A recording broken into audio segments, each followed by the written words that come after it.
Las diputadas y los diputados de Morena vamos a votar a favor de este dictamen que responde a la resolución de la Suprema Corte de Justicia de la Nación.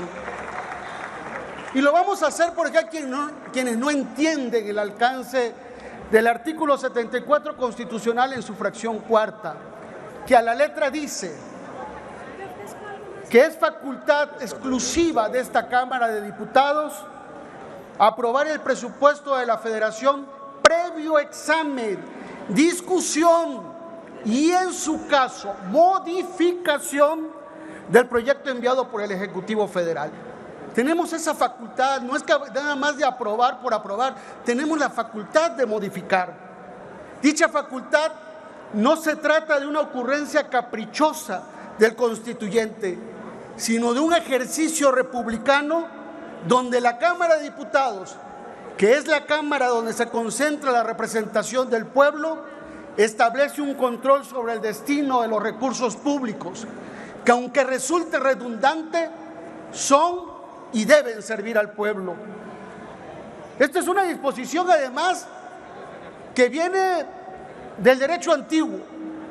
Desde Juan Sin Tierra en 2015 ya estaba esta facultad de aprobar los presupuestos por aquellos incipientes poderes legislativos. De no existir esta disposición constitucional, entonces todos los entes del Estado, incluyendo las autonomías constitucionales, podrían discrecionalmente asignarse presupuesto, aún en contra de las prioridades que demanda el desarrollo nacional.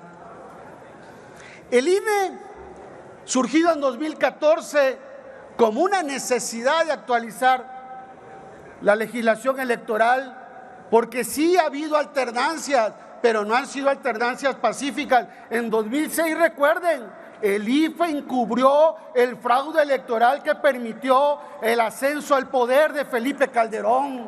Y en 2012, el IFE fue corresponsable de todo el entramado financiero de Monex. Por eso se hizo en 2014 esa reforma, pero ha quedado demostrado los excesos del INE y sus consejeros. Por ejemplo, el presidente del Consejo General del INE y los demás consejeros perciben un sueldo de 177,858 pesos, 61,000 pesos más que el presidente de la República, y en clara contravención a lo que dispone el artículo 127 de la Constitución en su fracción segunda.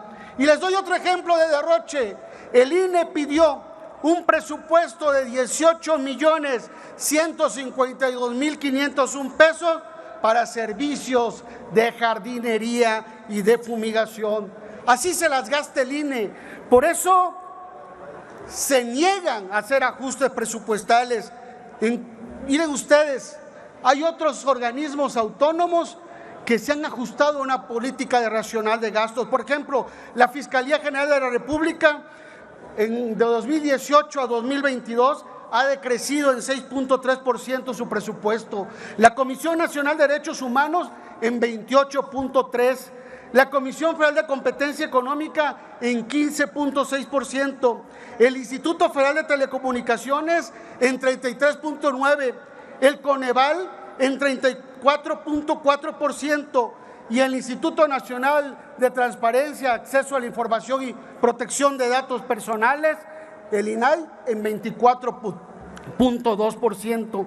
El único renuente a recortar sus gastos es el INE, y por eso estableció una controversia constitucional el 7 de diciembre de 2021, a la cual estamos dando respuesta. Pero que quede claro, las diputadas y diputados de Morena no permitiremos que continúe la burocracia dorada del INE.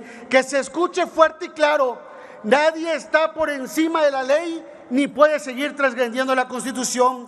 Nadie puede seguir despilfarrando los recursos del pueblo.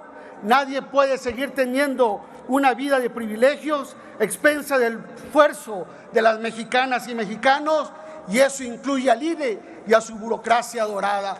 Y termino diciéndoles, compañeras y compañeros, hay a quienes les molesta que el gobierno federal cumpla sus funciones y que el SAT cumpla su función de recaudación de impuestos, porque como quedó exhibido en la mañanera de hoy, Claudio X González, el titiritero de toda esta oposición, es uno de los principales evasores de impuestos de este país y por eso vamos a seguir cumpliendo las obligaciones que tiene el SAT de recaudar impuestos para beneficio de México y de los mexicanos. Es cuanto, diputado presidente. Muchas gracias por su intervención.